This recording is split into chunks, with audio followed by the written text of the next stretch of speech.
Saudara yang dikasihi Tuhan, pada minggu ini, di tengah situasi yang terbatas, Jemaat-Jemaat GKI Klasis Jakarta 1 bersyukur dapat mengadakan pertukaran pelayanan kebaktian. Semoga semakin menguatkan kesatuan dan kebersamaan kita sebagai tubuh Kristus yang esa. Kita percaya bahwa Tuhanlah yang memampukan kita untuk dapat melaksanakannya. Marilah dengan penuh syukur dan sukacita, kita memuji dan menyembah Tuhan Allah kita yang kasih setianya kekal selamanya.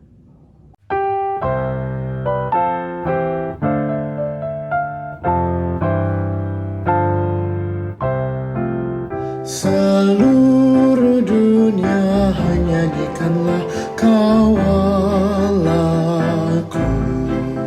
Setinggi langitlah pujian bergema, pun bumi tak lelah menaikkan sembah. Seluruh dunia nyanyikanlah Kau Allahku.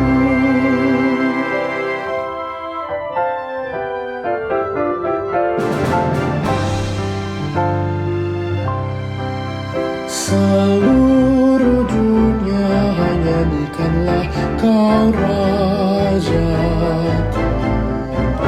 Gereja bermazmur penuh dengan syukur, khususnya hatimu memuji tak jemu. Seluruh dunia nyanyikanlah Kau Rajaku.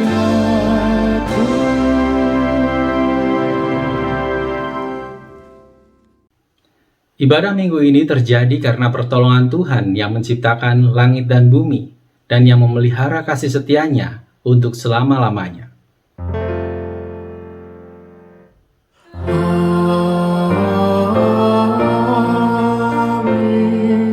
amin, amin.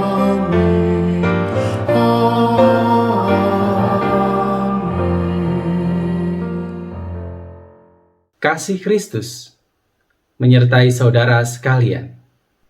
Dan menyertai saudara juga. Saudaraku, di tatanan dunia yang terus berubah ini, umat manusia diperhadapkan pada tantangan zaman. Bagaimana kehidupan iman kita bisa merespon tantangan tersebut? Apakah kita tetap mau beriman dengan benar dan menerapkannya di dalam kehidupan kita? Melalui tema Hidup Beriman yang Benar, kita diajak merefleksikan kembali kehidupan kita sebagai orang beriman di tengah dunia ini.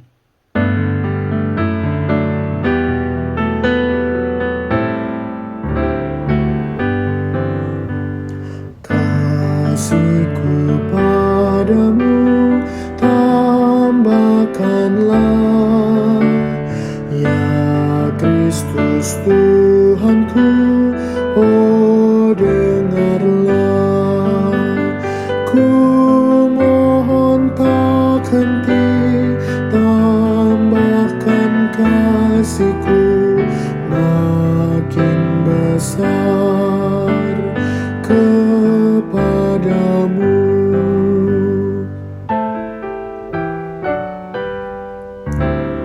Dahulu dunia andalanku,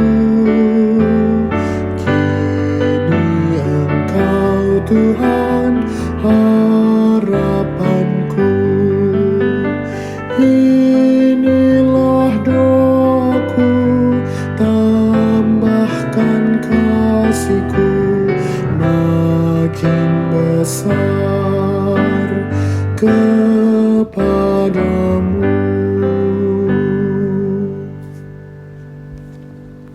Umat Tuhan dipersilahkan untuk berdoa secara pribadi, mengaku dosa dan kesalahan di hadapan Tuhan.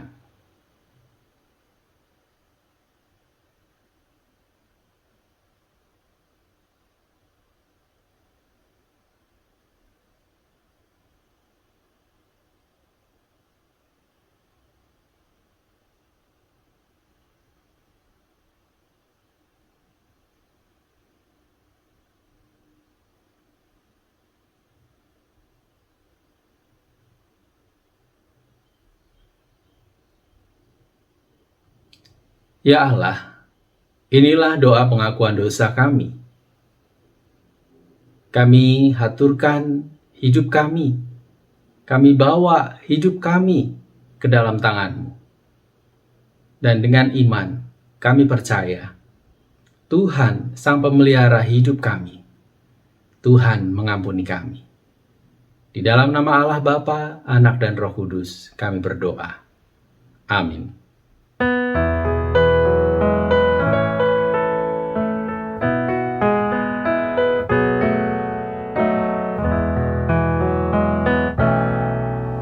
Di dalam kasih yang teguh telah datang Yesus Tuhanku, menghapus aib dan dosaku.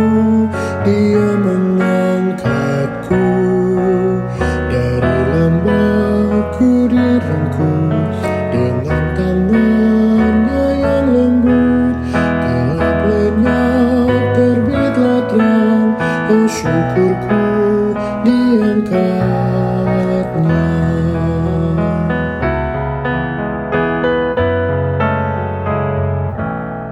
Suaranya telah ku dengar, memanggil aku yang cemar.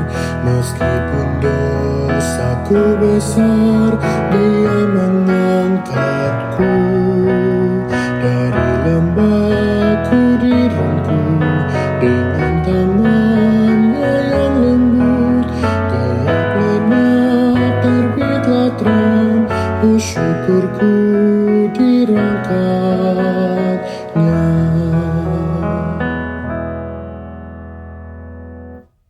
Saudaraku, inilah berita anugerah Tuhan yang dinyatakan di dalam surat Yakobus pasal 1 ayat 21 sampai 22 yang demikian.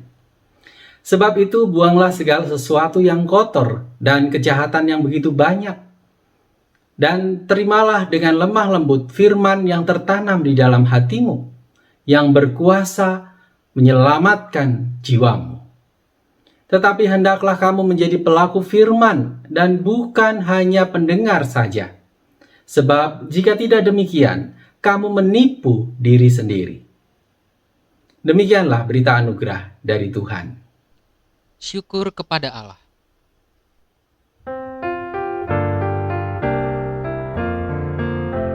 Nyanyikan lagi bagiku firman kehidupan. Sungguh mulia dan merdu firman kehidupan. Firman yang terindah, ajarku setia. Indah benar, ajaib benar firman kehidupan. Indah benar, ajaib benar firman kehidupan.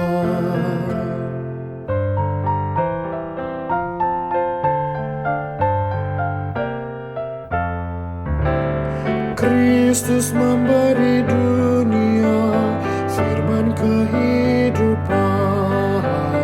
Hai pendosa, dengarkanlah firman kehidupan. Bagimu anugerah diberi berlimpah. Indah benar, ajaib benar firman kehidupan. Indah benar, ajaib benar firman kehidupan.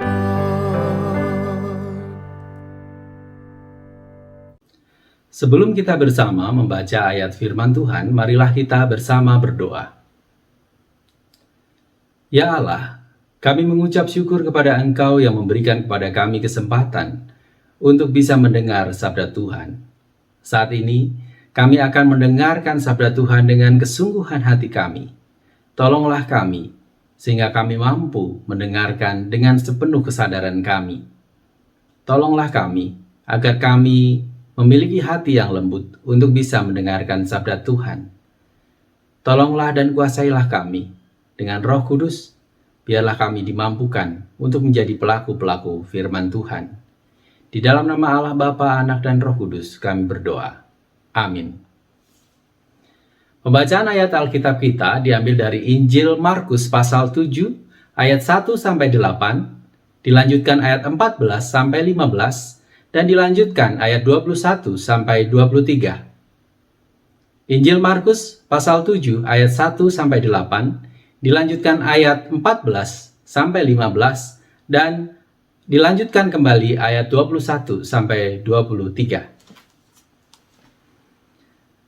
Pada suatu kali serombongan orang Farisi dan beberapa ahli Taurat dari Yerusalem datang menemui Yesus.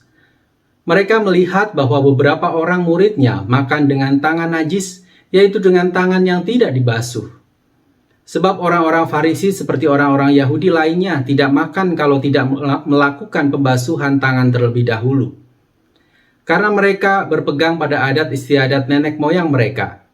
Dan kalau pulang dari pasar mereka juga tidak makan kalau tidak lebih dahulu membersihkan dirinya. Banyak warisan lain lagi yang mereka pegang, umpamanya hal mencuci cawan, kendi, dan perkakas-perkakas tembaga. Karena itu orang-orang Farisi dan ahli-ahli Taurat itu bertanya kepadanya, "Mengapa murid-muridmu tidak hidup menurut adat istiadat nenek moyang kita, tetapi makan dengan tangan najis?" Jawabnya kepada mereka, "Benarlah nubuat Yesaya tentang kamu, hai orang-orang munafik. Sebab ada tertulis, bangsa ini memuliakan aku dengan bibirnya padahal hatinya jauh daripadaku. Percuma mereka beribadah kepadaku, sedangkan ajaran yang mereka ajarkan ialah perintah manusia. Perintah Allah kamu abaikan untuk berpegang pada adat istiadat manusia." Ayat 14 dan 15. Lalu Yesus memanggil lagi orang banyak dan berkata kepada mereka, "Kamu semua dengarlah kepadaku dan camkanlah. Apapun dari luar yang masuk ke dalam seseorang tidak dapat menajiskannya. Tetapi apa yang keluar dari seseorang, itulah yang menajiskannya." Ayat 21 sampai 23. Sebab dari hati orang timbul segala pikiran jahat, percabulan, pencurian, pembunuhan, perzinahan, keserakahan, kejahatan, kelicikan, hawa nafsu, iri hati, hujat, kesombongan, kebebalan. Semua hal-hal jahat ini timbul dari dalam dan menajiskan orang. Demikianlah Injil Yesus Kristus. Berbahagialah mereka yang mendengarkan, menghayati, dan yang memelihara firman dalam kehidupan hari lepas hari. Haleluya. Haleluya, haleluya, haleluya.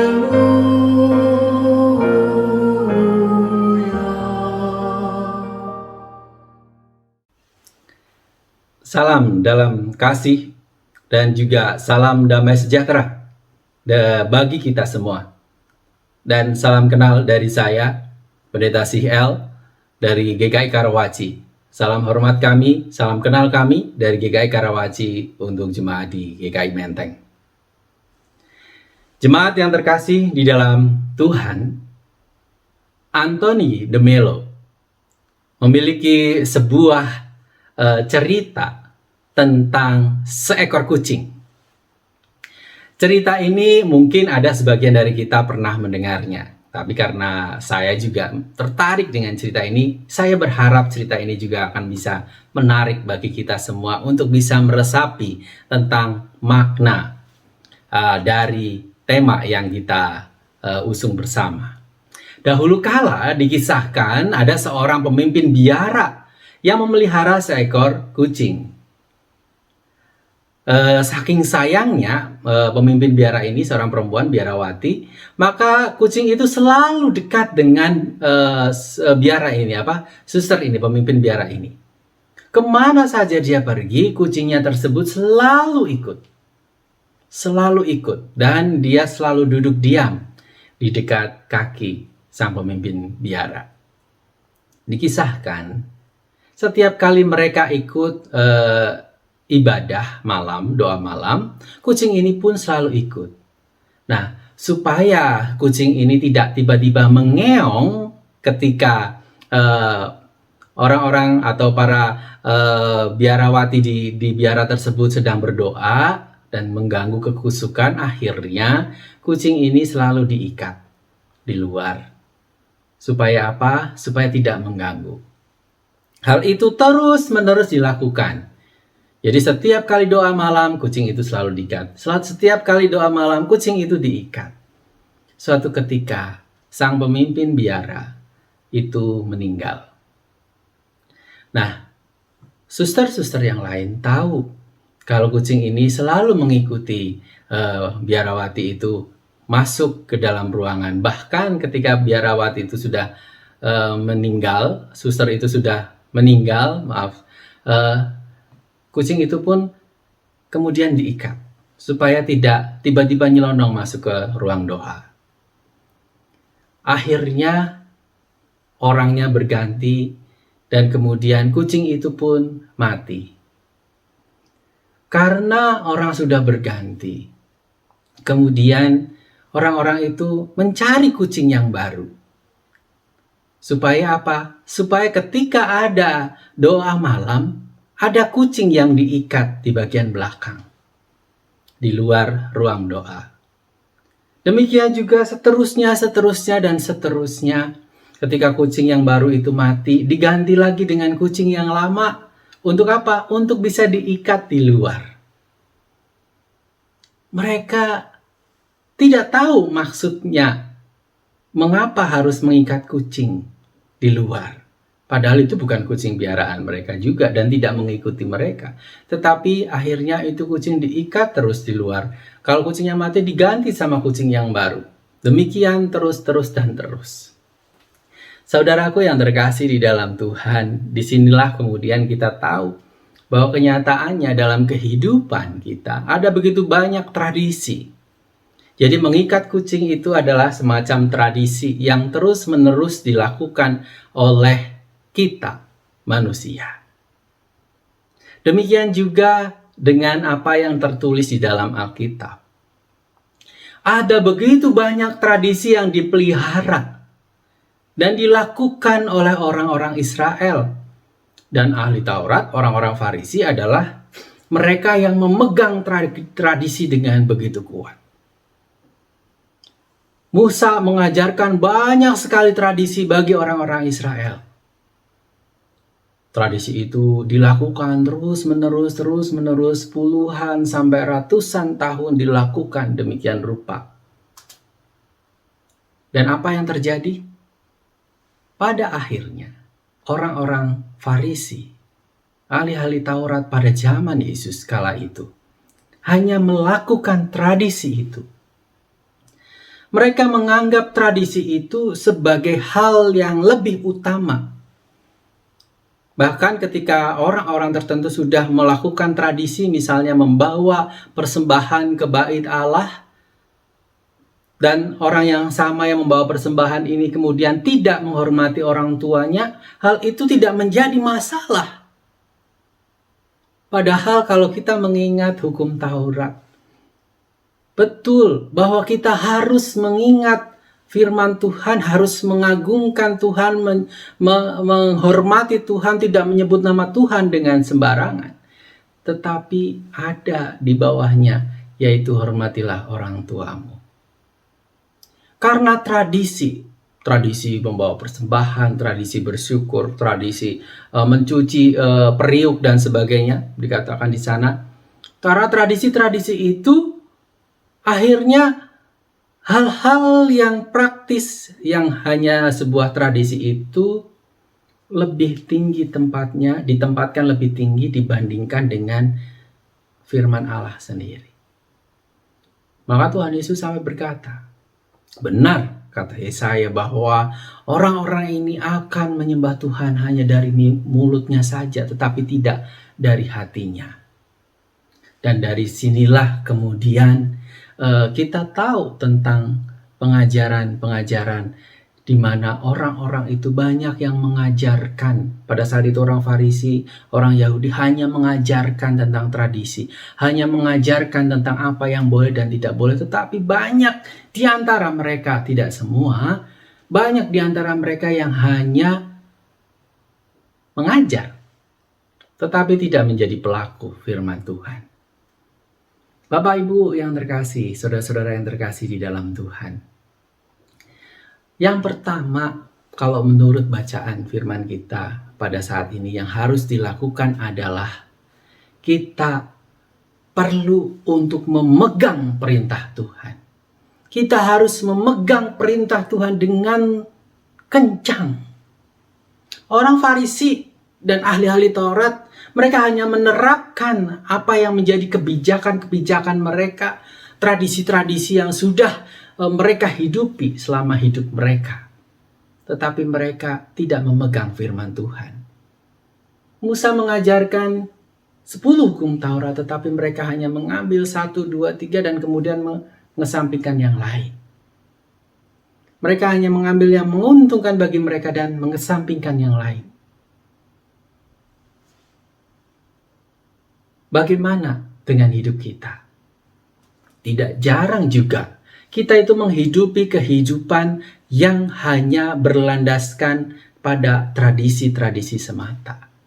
Kita ingat sekarang ini sedang masa pandemi, kita ingat 1,5 tahun yang lalu ketika kita belum masuk dalam masa pandemi, ketika kita datang beribadah hari Minggu, pasti kita sudah mandi dengan segar, kemudian berpakaian baju dengan rapi, kemudian kita berdandan, dan kemudian berangkat ke gereja. Sampai di gereja kita apa?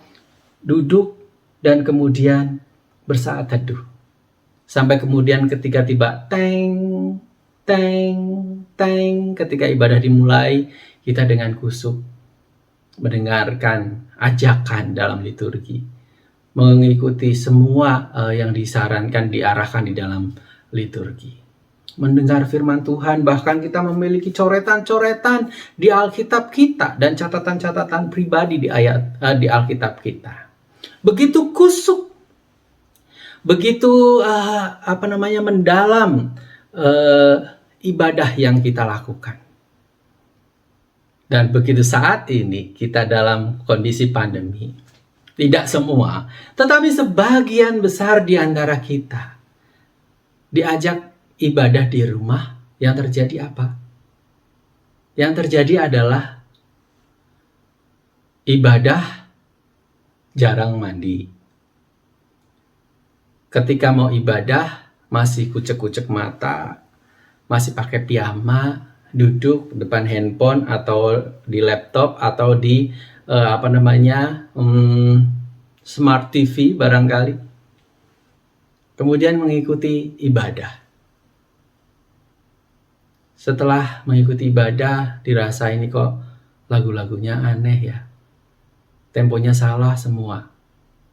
Aduh, terus lihat sampai khotbah. Aduh, yang khotbah dia nggak terkenal. Ganti channel. Searching, GKI mana nih? GKI Pondok Indah yang khotbah bagus. GKI Karawaci yang khotbah bagus. Ya udah, nggak usah lagi udah di GKI Kuitang atau di GKI Menteng gitu. Karena di situ khotbah, yang mau khotbah, udah pernah, yang ini belum pernah, yang ini kayaknya bagus, yang ini berbobot dan sebagainya. Kekusukan dalam ibadah hilang. Kenapa bisa seperti itu?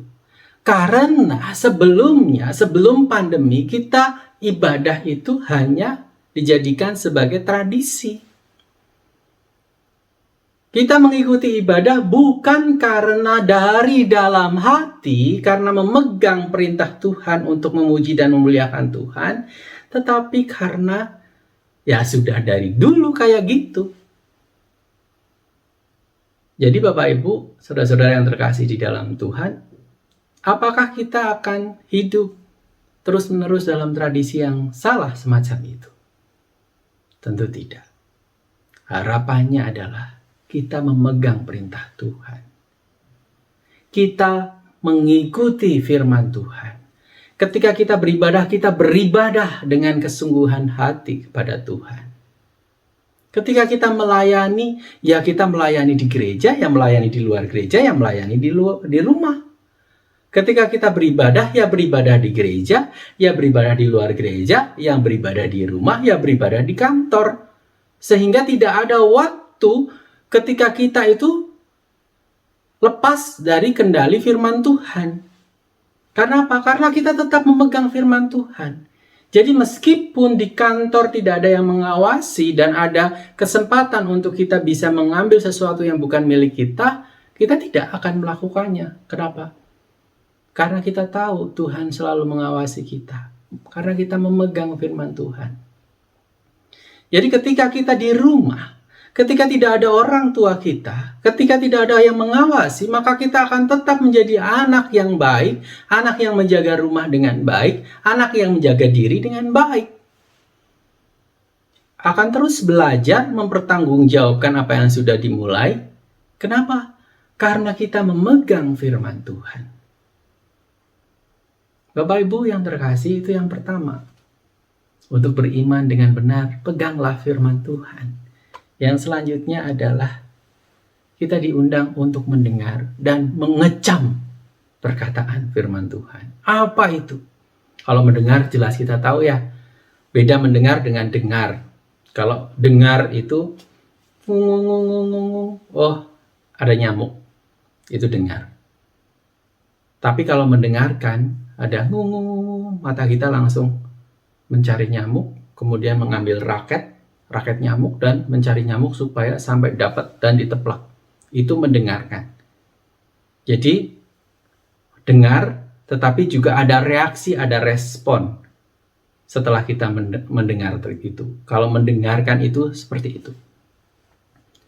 Jadi satu, mendengar firman Tuhan ya. Yang kedua, mengecamkan. Ya. Kalau Tuhan Yesus bilang, camkanlah. Ya, camkanlah. Kalau dalam Kamus Besar Bahasa Indonesia itu, Tuhan itu ingin kita menyelidiki, ya. Camkan itu menyelidiki dengan teliti. Ketika kita belajar harus mengecamkan mata pelajaran itu dengan sungguh-sungguh. Supaya apa? Mudeng. Ingat. Jadi camkanlah firman Tuhan. Mari kita selidiki, teliti dengan baik apa itu maksudnya firman Tuhan. Sekaligus ketika ada kata camkanlah, itu kita juga diundang untuk apa? Mengkritik diri. Apakah kita sudah sesuai dengan firman Tuhan itu atau belum? Bapak yang Ibu yang terkasih di dalam Tuhan, ada begitu banyak firman yang sudah kita baca dan kita dengarkan. Pertanyaannya, seberapa banyak dari firman itu yang benar-benar kita gumuli dan kita lakukan? Selain kita diundang untuk memegang, kita juga diundang untuk mengumuli dan melakukan, mengecamkannya di dalam hati kita, sehingga pikiran kita pun mengerti, dan tubuh kita merespon, mulut kita merespon pikiran-pikiran kita, ide-ide kita pun merespon firman itu. Kita tidak dipanggil untuk terjebak di dalam tradisi, melakukan sesuatu hanya karena tradisi. Ibaratnya robot yang sudah diprogram dari satu titik A ke titik B, kita tidak diundang untuk melakukan itu. Jadi kalau nggak dari titik A ke titik B, bolak-balik lah. Tapi nggak kemana-mana. Kalau robot sudah diprogram seperti itu, ya akan seperti itu. Tetapi kita diajak untuk mengecamkan firman Tuhan, mendengarkan firman Tuhan, mengerti firman Tuhan. Tuhan ingin kita beriman dengan sungguh-sungguh, melalui pikiran kita, hati kita, hidup kita, pengertian kita, akal budi kita. Sehingga kita terus bisa melakukan, dan buah-buah pikiran yang kita utarakan itu adalah buah pikiran yang berasal dari pergumulan bersama dengan Allah. Keputusan-keputusan kita di tengah rumah tangga kita adalah keputusan bersama dengan Allah. Keputusan untuk menikah dengan pasangan kita adalah keputusan yang dipergumulkan dengan Allah.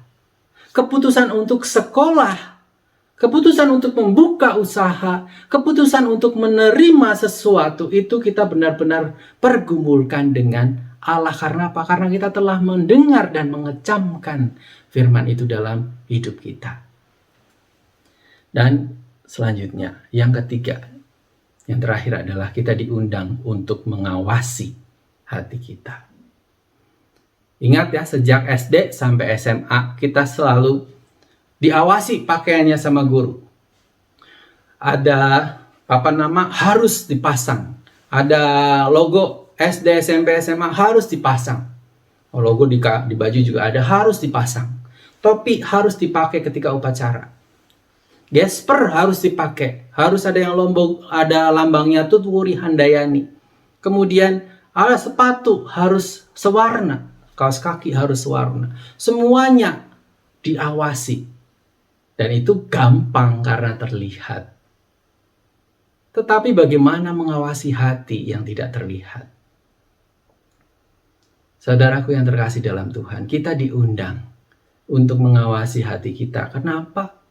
Sebab apa yang keluar dari seseorang itulah yang menajiskannya. Sebab dari hati orang timbul segala pikiran jahat, percabulan, pencurian, pembunuhan, perzinahan, keserakahan, kejahatan, kelicikan, hawa nafsu, iri hati, hujat, kesombongan, kebebalan. Semuanya hal-hal jahat itu timbul dari dalam dan menajiskan orang. Dari dalam hati kita, hal-hal jahat itu bisa keluar dan menajiskan hidup kita. Pertanyaan bagi kita, apakah kita sudah benar-benar mengawasi hati kita? Gajah di pelupuk mata tak tampak. Semut di seberang lautan nampak. Itulah peribahasa yang sangat terkenal. Jadi, mengawasi orang lain itu gampang. Tetapi mengawasi diri sendiri itu sulit. Oleh karena itu, Tuhan mengajak kita lebih dahulu untuk apa? Mengawasi diri kita. Mawas diri, bahasa lainnya. Kita sadar terhadap apa yang kita lakukan. Kita menyadari, mengerti apa yang kita katakan. Kita tidak menasehati asal menasehati. Kita tidak mengajar asal mengajar. Kita tidak melayani asal melayani. Tetapi kita terlebih dahulu mengawasi hati kita. Apakah kita sudah mengajar dengan benar?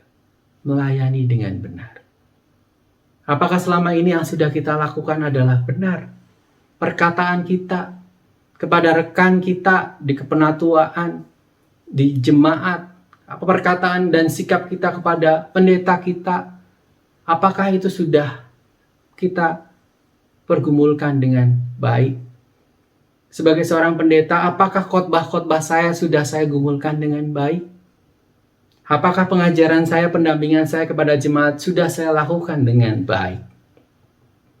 Apakah itu semua sudah saya lakukan yang berasal dari hati yang terarah kepada Tuhan?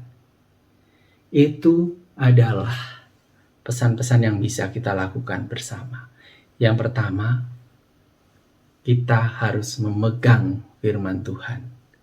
Yang kedua, mendengar dan mengecam firman Tuhan. Yang ketiga, mengawasi hati.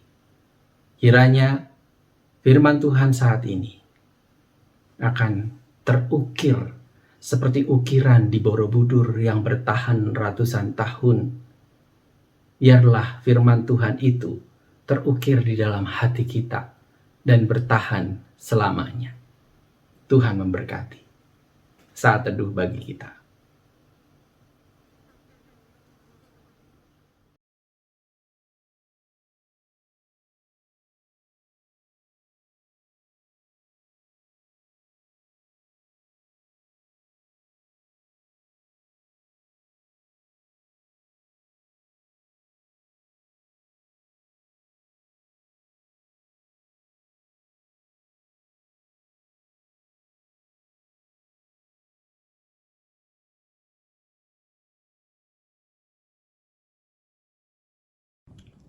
Bersama dengan umat Tuhan di segala abad dan tempat, marilah kita memperbaharui iman kita dengan menyatakan pengakuan iman rasuli bersama-sama. Aku percaya kepada Allah, Bapa yang Maha Kuasa, Khalik langit dan bumi, dan kepada Yesus Kristus, Anaknya yang tunggal, Tuhan kita yang dikandung daripada Roh Kudus, lahir dari anak darah Maria, yang menderita sengsara di bawah pemerintahan Pontius Pilatus, disalibkan, mati dan dikuburkan, turun ke dalam kerajaan maut. Pada hari yang ketiga, bangkit pula dari antara orang mati, naik ke surga, duduk di sebelah kanan Allah Bapa yang Maha Kuasa. Dan dari sana ia akan datang untuk menghakimi orang yang hidup dan yang mati. Aku percaya kepada Roh Kudus, gereja yang kudus dan am, persekutuan orang kudus, pengampunan dosa, kebangkitan orang mati, dan hidup yang kekal. Amin. Umat yang terkasih di dalam Tuhan, marilah kita bersatu di dalam doa. Ya Allah, kami mengucap syukur kepada Engkau karena Engkau memberikan kepada kami kesempatan untuk bisa bersatu di dalam doa. Saat ini kami mau berdoa, ya Tuhan, untuk Klasis GKI Jakarta Klasis Jakarta 1. Kiranya Tuhan yang memberkati klasis kami di mana kami berada. Biarlah Tuhan yang senantiasa menyertai ketika kami bersama-sama berada dalam pertukaran pengkhotbah pelayan firman untuk Klasis Jakarta 1. Tuhan yang akan menolong kami sehingga kami bisa menjadi satu kesatuan yang utuh. Satu jemaat yang besar, satu jemaat yang takut dan taat kepada firman Tuhan. Berkatilah setiap program yang ada di Klasis. Berkatilah BPMK yang mewakili kami semua untuk menyusun program-program dan menjalankan program-program. Kami saat ini juga mau berdoa ya Tuhan bagi gereja kami, GKI Menteng, kiranya Tuhan yang akan sertai. Tuhan mampukan gereja kami untuk menjadi gereja yang penuh dengan berkat. Berkat bagi seluruh anggota jemaah dan simpatisan. Berkat bagi kami semua, para pelayan. Berkat bagi seluruh tenaga-tenaga kategorial maupun tenaga pendeta yang ada. Kiranya Tuhan sertai. Kiranya Tuhan berkati pendeta maupun pendeta emeritus. Kiranya Tuhan pimpin langkah perjalanan kehidupan GKI Menteng agar menjadi berkat bagi seluruh manusia. Ya Tuhan, kami juga mau berdoa untuk saat ini umat Tuhan yang sedang dalam kondisi yang tidak sehat, yang dirawat di rumah sakit maupun yang ada di rumah masing-masing, yang dalam perawatan dokter maupun dalam perawatan sendiri. Kiranya Tuhan yang akan memberkati dan meneguhkan iman mereka, sehingga di dalam kondisi sakit sekalipun, mereka tetap memiliki iman yang benar, iman yang tertuju kepada Allah, karena mereka senantiasa memegang firman Tuhan. Mereka melakukan, mendengarkan firman Tuhan, dan mereka terus mengawasi hati mereka. Tuhan, ada begitu banyak juga jemaat yang memiliki pergumulan karena pandemi yang belum selesai ini. Kiranya Tuhan yang menolong mereka. Tuhan mampukan mereka untuk bisa menghadapi pergumulan lepas pergumulan. Terima kasih ya Allah. Kami juga mau berdoa untuk bangsa dan negara kami. Biarlah kasih setiamu senantiasa hadir di tengah bangsa ini. Biarlah kami semua terus mampu dan dimampukan untuk bisa melakukan apa yang terbaik bagi bangsa ini. Mengikuti peraturan-peraturan, prokes-prokes yang ada, dan terus menjalankan segala sesuatu sesuai dengan hikmat Tuhan. Terima kasih ya Allah, kami serahkan seutuhnya doa ini hanya di dalam nama Allah Bapa, Anak, dan Roh Kudus. Amin. Pagi ini kita diberi kesempatan untuk memberikan persembahan. Nas persembahan diambil dari 2 Korintus 9 ayat 8. Demikian. Dan Allah sanggup melimpahkan segala kasih karunia kepada kamu, supaya kamu senantiasa berkecukupan di dalam segala sesuatu dan malah berkelebihan di dalam pelbagai kebajikan.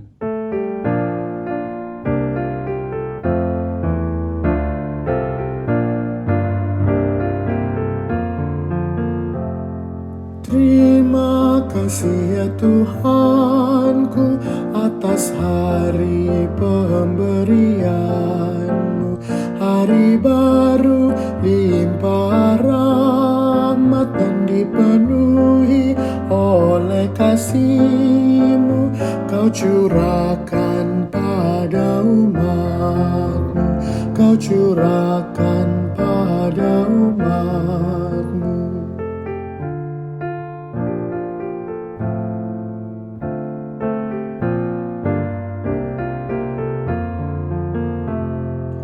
Kan ku pakai waktu itu melakukan tanggung jawabku dan menolong sesamaku menurut firman serta karyamu. Karena itu makna kasihmu, karena itu makna kasihmu. Marilah kita berdoa. Allah Bapa di surga, kami bersyukur pada hari ini Tuhan, kami diberikan kesempatan untuk mempersembahkan sebagian dari berkat yang Tuhan telah berikan kepada kami. Bapa, berkatilah dan kuduskanlah persembahan ini, berikan hikmat bagi kami untuk mengelolanya, sehingga bisa menjadi berkat untuk banyak orang, bagi jemaat, dan orang-orang di sekitar kami Tuhan. Terima kasih Bapa, dalam nama Tuhan Yesus kami berdoa dan mengucap syukur. Amin.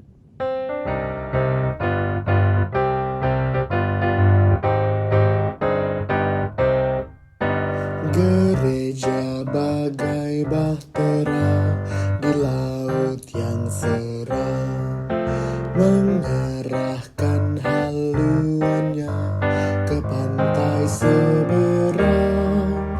Mengamuklah samudera dan badai menderu, gelombang zaman menghempas yang sulit ditempuh.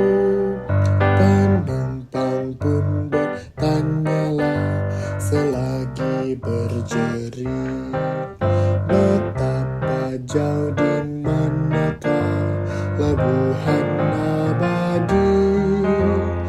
Tuhan tolonglah, Tuhan tolonglah, tanpa Dikau semua binasa kelak.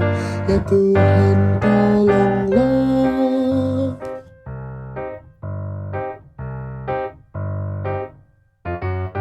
Gereja bagai bahtera pun suka berhenti, tak menempuh samudera, tak ingin berjerit, dan hanya masa jayanya selalu dikenang.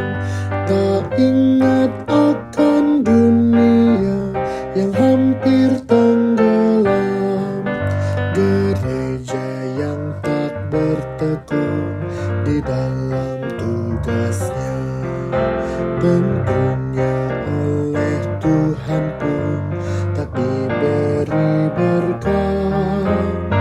Tuhan tolonglah, Tuhan tolonglah, tanpa Dikau semua binasa kelak. Ya Tuhan tolonglah.